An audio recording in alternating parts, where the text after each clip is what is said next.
So our team here was pointing out how many comments this post on Facebook was getting, and the headline was, "What distinguishes a leader from a manager?"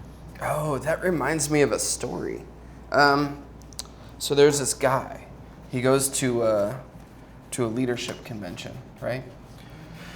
And sometimes when you go to these conventions and you come home and you're just really, really amped up. And that's what happened to this guy. Let's call him Bill. I like to call people Bill. So Bill's like all amped up and he gets together with his team on Monday morning. He's like, guys, I went to this leadership experience. It was the most amazing thing of my life. And the team's like, oh yeah, right. He's like, I just want to know. I want to let you all know this door is open. If you have questions or you guys need anything you want to talk about, even the littlest thing, I'm here. I'm here to listen because I know that to be a good leader, I've got to communicate and we've got to have trust. He lets everybody go. Hour goes by, nobody goes into his office. And another hour goes by. Guy kind of like, he walks past Bill's office a couple of times, but you can see like he's wanting something, right? So finally Bill's like, hey, come on in. And it's Joe. And Joe's like, hey, boss, I'm really glad that you've started this open door policy because I've got a problem. And Bill's like, no, Joe, you don't have a problem. We don't see problems. We see opportunities. And Joe goes, okay, Bill, I've got a drinking opportunity. That's pretty good. Thanks. You could have worked in a couple more leadership cliches. Don't you think? I hit a bunch of them, though. Yeah. Open door policy, trust fall. The whole thing. Yeah. Oh, goodness gracious. So you want to start with that? Yeah. So what distinguishes a leader from a manager, Christian? You got to wake up to get up. That you do. So there's a bunch of good ones on here, a bunch of good comments.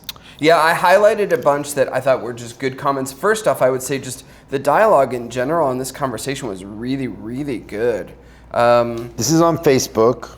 Yeah, so the first thing that I did that I liked and maybe just kind of had a twist on was from Jesse, who said, I've had managers that just sit in their office and don't have a clue what's going on. The best managers I've had were working right there with us. I have a couple of managers I'm super close to, ones I've worked with and some that I've had that never worked at all, right? So essentially that was kind of like the getting your arms dirty and everything like that. And my question to Jesse would be is that, you know, I'd be curious of what happened first. Did you connect with them and you like the manager, or did you just start to like them because they were out there working with you? Because there are some times when, you know, I think about managers, if they're doing too much of the stuff, they're not actually leading the team, right? So I wanted to kind of throw that out there, but I like that the managers he's super close to a couple of them, because I think that's a key, is building relationships with your team. I thought this one was interesting, and I didn't know that a manager's job was to kill or murder, but Nicholas Thorpe says,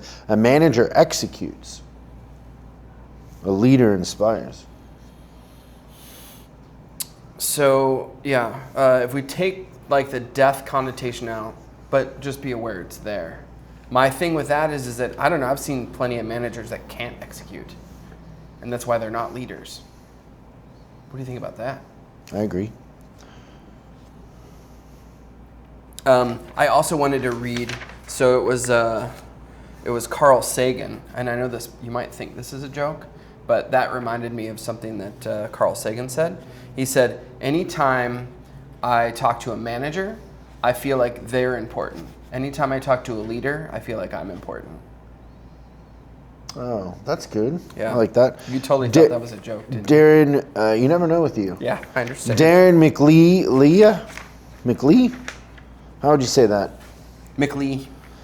Darren McLee says, managers contemplate the difference between being a manager and a leader. Leaders ignore the whole conversation, just get back to working with their people towards improvement and success. I like it.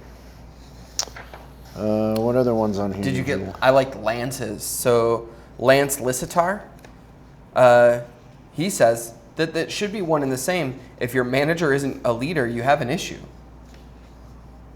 Sounds pretty straightforward, but I think he's right. A lot of these, though, are about caring for each other, about empathy, about respect.